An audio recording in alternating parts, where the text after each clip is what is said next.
Welcome back to Social Life and Peel. I'm your host, Declan Roberts. Now on Beast Mode, this segment, I've brought you guys various things from mixed martial arts training, to hot yoga, to personal training, to diets.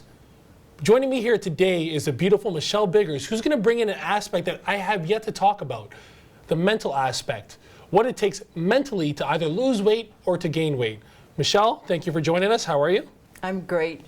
Thank you for asking me, Declan. So before we even get started with anything, who are you and what do you do? I'm Michelle Biggers, and we do mental, physical, and spiritual, emotional training and conditioning. And we start by having a person come in if they have a weight loss issue, if they're overweight.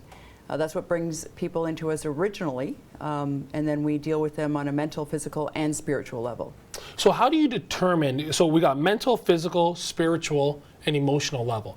How do you determine when someone needs something maybe just mentally versus all four? Well, the first thing that we do is we have the client come in and sit down for a consultation. And during that consultation, we'll do a very thorough assessment. We'll ask them personal questions about how they spend their time, what their work issues are like. We'll ask them whether they have sleeping issues, whether they partake in substance abuse. We do a full body composition on them and gather all this information, which will help for us to determine what their needs are, whether it be mentally, physically, or spiritually and emotionally. Do you find that there's common denominators within all four categories? Like maybe, so for example, just as an example, someone who suffered mentally maybe had a tough upbringing, or someone who's suffered emotionally maybe never has experienced love or companionship. Is there any common denominators within these factors? Absolutely. What people are just now learning to accept is that all of those components make us a whole human being, that you can't really fragment yourself mentally, physically, spiritually, or emotionally. That is through working those in harmony that we are happy and healthy and whole. And most of our clients will come in, and typically what we see is there's something that's occurred within the influential years, which is between birth and 7, that is the root cause of them needing to come to us for help. I always thought the influential years were like your adolescence years, your teenagers years, your high school years. I didn't know it started so young. Yes, it's from the age of birth to 7. That's when we are formulated with our long-term beliefs. Our belief systems are really developed at that early age because we're absorbing and observing everything that's going on around us. So that's really how we continue to grow, and we see the world through that perspective. So a lot of people didn't really have a really healthy outlook throughout those years. They didn't form properly. So we go back to that time frame and sort of weed out the root cause of the obesity or the diabetes or the anxiety, and it's all based on fear. So let's, for our viewers that are watching right now, I'm going to pretend I'm one of the viewers. I'm a parent, I have a newborn baby. He's in the age bracket of 0 to 7. Yes. Is there something that our parents should do to make sure that our kids don't have these complexes when they get older? Absolutely. The best thing that we can do, and I know because I'm a mom of 7 and I've gone... Say that one more time. Did you say a mother of 7? Yes. Look at this body, people. A mother of 7. You look amazing. Thank you. High five to you. Thank you, Declan. Yeah. So I think that the best thing that we can do is to role model what wellness looks like, to role model making positive choices when we're given that opportunity, to show how we can overcome difficulties through making the next best choice, to show compassion, understanding, and acceptance in particular. Acceptance is huge to demonstrate for our children so that when they're in situations in their little world, in school, that they become accepting and they have the ability to step back and sort of discern what the next best move is. Now, most kids don't reach the age of reasoning until they're 7, but at least they have that template, which is going to stick with them subconsciously so that when they're in that situation, they will have the ability to make the next best move or to make a positive change instead of doing something out of reacting in a negative way.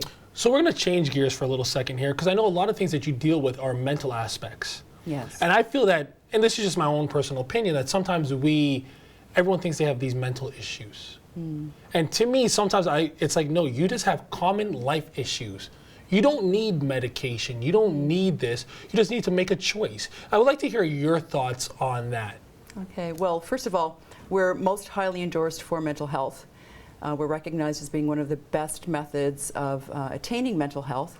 And medications, I mean, I've dealt with depression as well in my past, and I haven't been on medications for over 7 years. Amazing. Some people believe that if they tell themselves they have a mental health issue, well, they're going to think as though they have a mental health issue. They're going to be responded to as though they have a It's mental like they health self-sabotage issue. themselves. Everybody has difficulties. Yeah, for sure. It's life. Everyone has difficulties, and it's our choice as to whether or not we're going to accept it and look for the solution and then move away from it. Right. Or we can become very dramatic and step into that difficulty and create this whole chaos and negative world and environment and have a negative impact on other people around us. It's our choice as to whether or not we're going to look for the solution and see a positive way out of it, and to believe in ourselves and to connect with you know, that basic goodness within ourselves that's going to help for us to have a positive outlook. Everybody has mental health issues. Everybody doesn't have mental health issues. Unless there's like a chemical imbalance, I don't believe that you know, anybody is any different. We all suffer from anxiety. It's how you deal with it that shows whether you're mentally healthy or not. We've had clients stop all meds, you know, for anxiety and depression and not need it because they're dealing with the root cause and they see their life in a different way. Which boils down to the one word: choice. Precisely. That's it. You can make the choice to deal with this, Yes. or we could make the choice to find solutions. Absolutely. So we're almost done here, but I want to ask you a quick question. You know, because you talked about training and everything. You know, so I'm going to be a client. Okay. I want to see how you would deal with me. All right. I'm overweight. I lost a bunch of weight, but I'm still not happy. Okay, so what we're looking at here is what is keeping you going back to eating or doing those habits that are unhealthy that are helping you or making you gain weight. What is it that's making you gain weight, go back and forth, and not being happy? So when you come in to see me, we'll sit down, we'll do an initial assessment, we'll ask you a whole lot of questions, and then we'll look at pulling out the root cause of what's making you gain weight. Where is it really coming from? Emotionally. Yeah. It's going to come from an emotional issue. And that's what a lot of people don't understand. They go into regular gyms, they get a personal trainer, they count out their reps, and they leave. Nothing has changed. You know, you may get it off Well, maybe physically. Physically, but it's going to come back because unless you take care of the root cause of the difficulty or the problem's still going to be there. It's like putting a Band-Aid on a broken bone. You know, That's got to be one of the best examples or metaphors that I've ever heard. Yeah.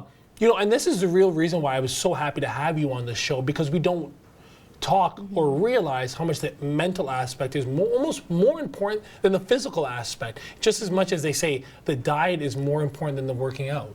And absolutely. I agree with that, and same thing with the mentality.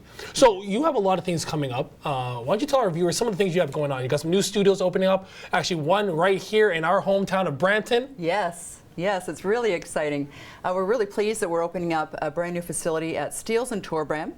And it's going to have a full yoga meditation room, a fully equipped gym, personal training, self-defense, and a brand new boxing room that's going to be run by Coach William Grant, who is the founder of the Canadian Youth Project, and he's a master So you're also getting Olympian involved with the boxing Canadian trainer. Youth Project. Yes. Amazing. Yes, and Amazing. we have a 100-acre facility up in Alliston where we're running boot camps from there, retreats, and doing a lot of great programming. Do you have a lot of men?